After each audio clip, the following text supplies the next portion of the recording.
RTE News on Radio 1 with Shane McGowan. Good evening. The Taoiseach Micheál Martin has described as very warm and upbeat his virtual meeting with the US President Joe Biden, which was held as part of the traditional St. Patrick's Day celebrations.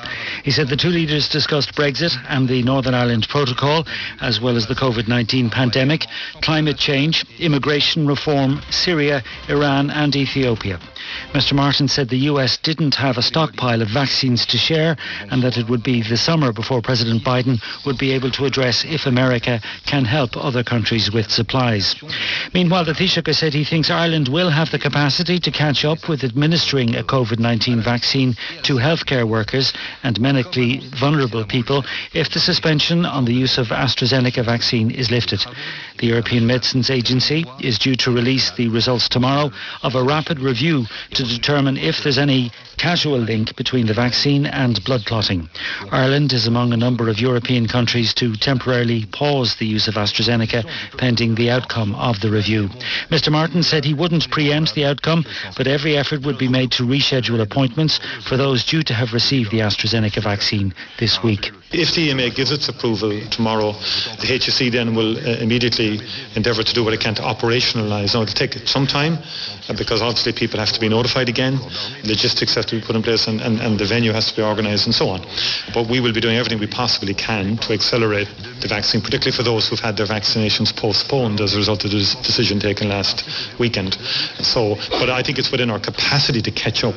The US Vice President Kamala Harris held a virtual meeting today with the Northern Ireland First Minister Arlene Foster and Deputy First Minister Michelle O'Neill. Our Northern Editor, Tommy Gorman.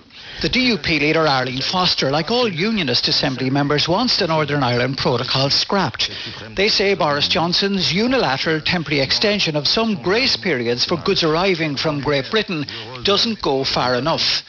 Sinn Féin's Michelle O'Neill is one of the anti-Brexit political leaders who support the protocol. The planned video link between Arlene Foster and Michelle O'Neill with US Vice President Kamala Harris went ahead and lasted more than half an hour. Then President Joe Biden joined them for a time. The support of the Biden administration for the protocol as well as the Good Friday Agreement was made clear. Opposition to a hard border on the north-south line was also expressed. Arlene Foster is understood to have made known her views in a firm but respectful way.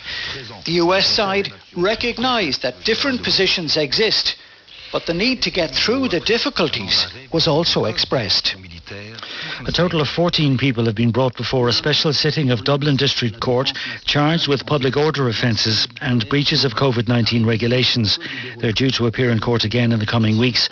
A further 7 people who were also arrested and charged have been released on station bail. Earlier, Gardaí arrested 21 people as protests against restrictions and vaccination were held at a number of locations in Dublin. The United Kingdom is to suspend its vaccination programme for people under the age of 49 due to a significant shortfall in vaccine supplies. In a letter sent to vaccination project leaders, the NHS said it had been advised of a reduction in weekly supply from manufacturers from the week beginning the 29th of March. The shortage is expected to last for about 4 weeks. RTE Radio 1 Weather with Centra. We're working hard to provide a safe environment so you can shop safely in your local Centra. Tonight will be mainly dry, apart from patches of drizzle in the west and northwest. Lowest temperatures 4 to 6 degrees. That's all from the newsroom for the moment.